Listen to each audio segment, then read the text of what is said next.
faarfattuu jaallatamtuu የምስራች jedhamtu kanaan dura dhukkuba kaanseriitiin qabamtee hospitaala Taayilaanditti yaalamtee fayyitee turte. Dheengadda deebitee dhukkubsachuun ishee erga dhagaamee kaleessa oolee har'a ammoo lubbuudhaan darbuun ishee dhagaamee jira.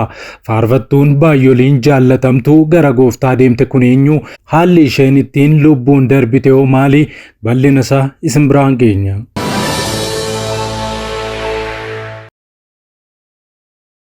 Ministeera nagaa Itoophiyaa kan turan obbo Taayyee Danda'a himata irratti banamee ture sadi keessaa lamaan bilisa jedhamanii mirgi wabii eegamee fi bahanii akka turanii fi ala ta'anii falmataa akka turan ni beekama. Amma immoo manni murtii himata kanaan dura bilisa jedhaman lamaan deebisanii akka ofirraa ittisaniif ajajanii jiru. Maaltu uumame? Oduu oolmaa mana murtiitii dhagahame kanas bal'ina isaa isin biraan geenya. Faarfattuu Maskaram Geetuu gocha nama barsiisuu raawwatte. Maskaram Geetuu mana hidhaa yookaan mana sirreessaa deemuudhaan waan hin eegamne gootee jirti. Baay'ooliis gara mootummaa Waaqayyootti dabaltee jirti. Oduu gabaabaa kanallee bal'ina isaa isin biraan geenya. Odeessa keenya xumuraatiin ammoo guyyaa muraasaan dura Dooktarri Lammii Filisxeem ta'ee Israa'el ijoollee 9 jalaa duguugdee ofiisaas du'uun isaa dhagahamee jira. Ofii duguuggaan kun akkamitti raawwatame? Abbaan ijoollee sagal dhabee fi ofiisaas du'e kun maaliin du'e? Kanallee bal'ina isaa isin biraan geenya. Nu waliin tura. Nagaaf jaalalli Waaqayyoo ardii jirtan maratti sinaa qaqqabu daawwattoota keenya.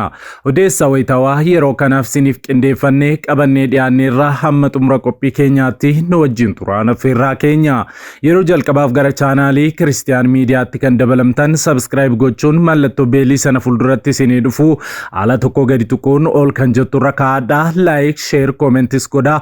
Yeroo kana gootanii kaasee yeroo hundumaa oduuwwan haaraan wayita gadhiifaman dafanii akka isin qaqqaban baniif isin gargaara. Kallattiidhaan gara oduu keenyaatti wal wajjin dabarru.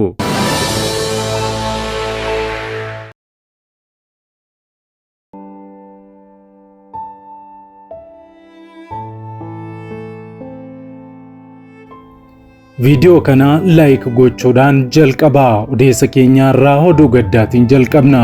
Faarfattuu የምስራች Simi'oon gara gooftaa deemte. Tajaajila isheetiin baay'ooliin kan eebbifaman sagalee ishee kiirolee sanaan Waaqayyoon yeroo waaqeffattu baay'ooliin kan itti boqotaa turan. Faarfattuu የምስራች Simi'oon kanaan duras dhukkuba kaanseriin qabamtee hospitaala Baangookitti yaalamaa turteetti.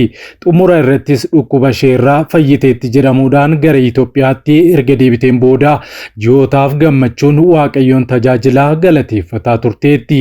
Haa ta'u malee faarfattuu የምስራች Simi'oon kaanserii naannoo garaa ishee sadarkaa arfaffaa irraa haala ajaa'ibaatiin fayyite arginus Waaqayyoon baay'ifnee galateeffachaa turrus yeroon ishee waan ga'eef biyya lafaa kanarraa sookkitee jirti.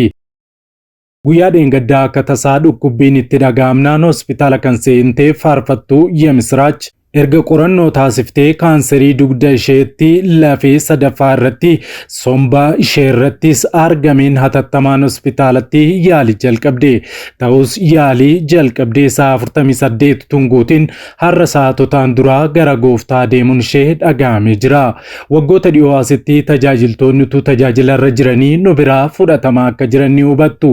Kun egaa isa macaafa qulqulluu irratti lama ta'anii utuu qotanii tokko biraa fudhatamaa, lama ta'anii utuu ciitti daakanii tokko biraa fudhatamaa, lama ta'anii utuu tajaajilanii tokko biraa fudhatamaa isa jedhudha.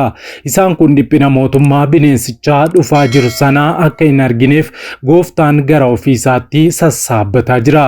Gooftaan akka dammaqnu, akka jabaannu, ibsa amantii keenyaas qabsiifannee akka dhaabbannu nu haa gargaaru. Egaa imallee kan keenyas yoom akka ta'e hin beeknuuti. Cimaa dhaabbadhaa jecha maatii fi jaallattoota akkasumas hiriyoottan faarfattuu የምስራችif jajjabina guddaa hawwina.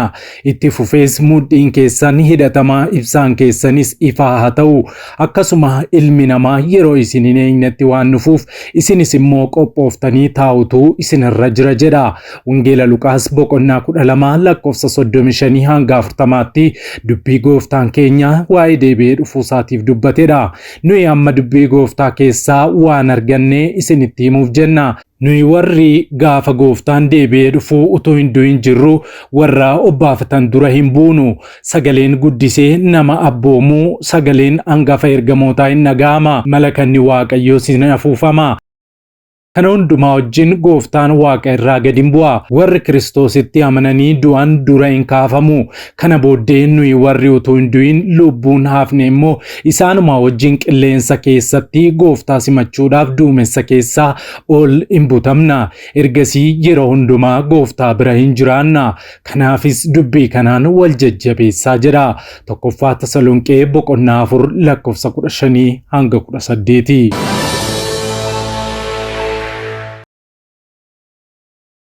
Odeessa keenya taanutti yeroo darbinu faarfattuu Maskaram Geetuu gocha nama barsiisu raawwatte. Maskaram Geetuu mana hidhaa yookaan mana sirreessaa deemuun waan namoota hundumaa gammachiisu raawwattee jirti.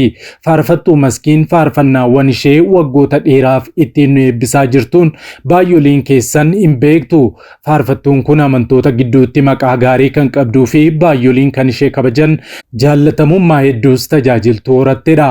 Faarfattuu Maskiin tibbanaa immoo faarfannaa isheetiin alattis tajaajila dhugaa ba'umsa wangeelaan namoota mana adabaa jiran deemtee deeggaruudhaan wangeela jireenyaas itti dhugaa baatee jirti. Prison Evangelism Outreach mata duree jedhuun namoota sababa garaagaraan mana adabaa jiran bira deemuun deeggarsa taasisuun akkasumas barattootaaf illeen waan isaan barbaachisu hanga danda'an taasisuun wangeela jireenyaa kana garee ishee waliin deeman waliin lallabaniif jiru. Faarfattuu Maskii Waaqayyo si haa eebbisuu ittiin jechuu jaallanna. Odeessa keenya taanuun manni murtii waliigalaa himanni lamaan obbo Taayyee Danda'aa irraa bilisa jedhaman akka itti fufu ajaje. Obbo Taayyee Danda'aa waggaa tokkoon dura aangoo deetaa ministeera nagaa irraa erga kaafamanii booda mana jireenyaa isaaniitti qabamuun hidhamanii himatawwan 3 irratti banamee akka ture gabaasuun keenyaan ni yaadatama. Himata isaanii ilaalaa kan ture manni murtii olaanaa federaalaa Dhaddacha Lidataa himatawwan 3 obbo Taayyeen itti himataman keessaa himata lama ofirraa ittisuun osoo isaan irraa hin eegamin bilisa akka ta'an akka lakkoofsa Itoophiyaatti adoolessa 30 bara 2016 murteessee ture. Ergasii booda mirgi wabii isaanii eegamee mana hidhaatii ba'uun himata tokkichaa dhimma meeshaa waraanaa seeraan ala qabachuu ilaaluu irratti mana murtiitti deddeebi'anii himata isaanii hordofaa turan. Gama kaaniin abbaan alangaa himatawwan lamaan obbo Taayyeen ittiin bilisa jedhaman diina waliin waloomuu jedhu seera yakkaa Itoophiyaa keewwata 25 caafii keewwata 257 darbaniiru jedhamanii booda bilisa ba'an oliyyannootti gaafate. Abbaan alangaa waliigalaa federaalaa obbo Taayyeen hololli farreen nageenyaa ABO Shanee fi faannoo fudhatama akka argatu yaaduun ergaawwan sochii qaamolee kanneenii deeggaran karaa fuula feesbuukii isaanii qoodaniiru jechuudha. Kanaafis himata kanarraa bilisa ta'uu hin qaban erga jedhanii dhimmi isaanii mana murtii waliigalaa federaalaatti ilaalamaa tureera. Obbo Taayyeenis adeemsa falmii mana murtii waliigalaa federaalaa ture kana abukaatoo isaanii waliin ta'uun falmachaa kan turan yoo ta'u manni murtichaas dhimma himata lamaanii kanarratti jala murtii kennuuf har'atti beellama qabatee ture. Abukaatoon obbo Taayyee Danda'aa obbo Abarraa Nigus BBC'tti akka himanitti manni murtii waliigalaa federaalaa dhaddacha wiixataa har'a ganama taa'een oliyyannoo abbaa alangaa waliigalaa federaalaa fudhatama argachuun himata lamaan bilisa jedhaman akka ofirraa ittisan obbo Taayyeen ajajeera jedhan. Abukaatoon obbo Taayyee manni murtii olaanaa federaalaa himatawwan lamaan kanarratti akka ofirraa ittisan ragaa gahaan osoo jiruu bilisa kan jedhe. Kanaafuu himatamaan kun ragaalee ittisaasaa dhiyeeffatanii himatichi akka itti fufu jechuun murteesses jedhan. Kanaaf jechas himanni lamaan ammaan dura bilisa ittiin jedhaman galmeen gara mana murtii olaanaa federaalaatti deebi'ee falmiin itti fufaa jedhan obbo Abarraan. Obbo Taayyeedhaaf mirgi wabii kan eegameef himatawwan 3 keessaa lamaan bilisa jedhamee ta'uu hordofees mirgi wabii ammaan dura isaaniif eegamee itti fufamoo ni kaafama kan jedhu beellama mana murtii olaanaa federaalaa itti aanu irratti kan beekamu taas jedhaniiru. Murtii har'aa manni murtii waliigalaa federaalaa dhimma waliyyannoo abbaan alangaa dhiyeeffate irratti dabarse kana hordofees obbo Taayyee Danda'a akkuma yeroo jalqabaa himatanii himatawwan sadaniin falmii isaanii kan itti fufan taas jedhameera. Adeemsi himataa fi beellamaas galmeen erga mana murtii olaanaa federaalaa dhaddacha Lidataa ga'een booda kan beekamu akka ta'es abukaatoon obbo Taayyee himanii jiru. BBCtu gabaase.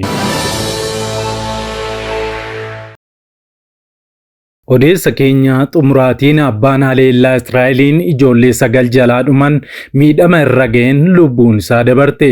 Dooktarri Filisxeem kan haleellaa qilleensaa Israa'eliin ijoollee 9 jalaa dhuman haleellaa irra ga'eerraa damdamachuu dadhabuun hospitaalatti lubbuun isaa dabarte. Aangaa'onni fayyaa Filisxeem akka jedhanitti haleellaa qilleensaa Israa'el caamsaa 23 Gaazaa qe'ee maatii kanarratti raawwatteen abbaan ijoollee kun rukutamee hospitaala gale.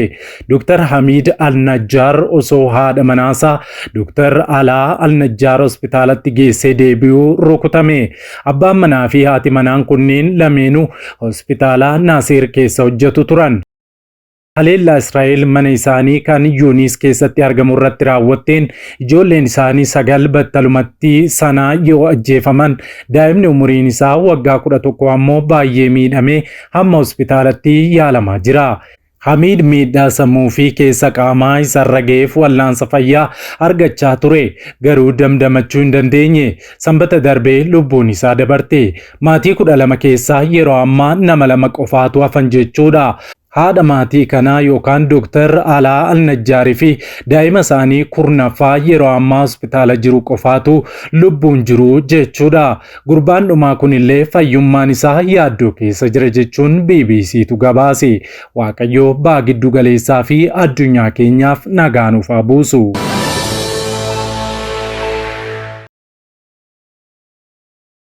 Waggoota dheeraadhaaf kiristaanonni miidiyaaleen sagalee isaanii ibsatan dhabuun rakkataa turaniiru. Bari'uun waan hin oolleef maarree kunoo Kiristiyaan miidiyaa sagalee nuuf ta'aa jira. Kanaaf miidiyaa haqaa odeeffannoo dhugaadhaaf wayitaawaa YouTube Kiristaan Miidiyaa subscribe, like, share godhaa. warra sagalee dhabaniif sagalee ni taana. Yesuus fayyisaadha. Egaan daawwattoota Kiristiyaan miidiyaa qophiin yeroo kanaaf siniif qindeeffannee kanneen hanga ammaatti daawwattanidha. Yeroo jalqabaaf yookaan qophii keenya walakkaatti gara chaanaalii keenyaatti kan dabalamtan subscribe gochuudhaan mallattoo beelii sana fuulduratti sinii ba'u ala tokko gadi tuquun ol kan jettu irra kaawwachuu akkasumas like share gochuun saanduqa yaadaa keessatti immoo yaada keessan nu kaa'uu hin dagatina. Dabalataan karaa fuula weebsaayitii keenyaa www.christiannewsethiopia.com odeeffannoowwan kiristiyaanummaa afaan beektan afaan Oromootiin argachuu hin dagatina isiniin jenna.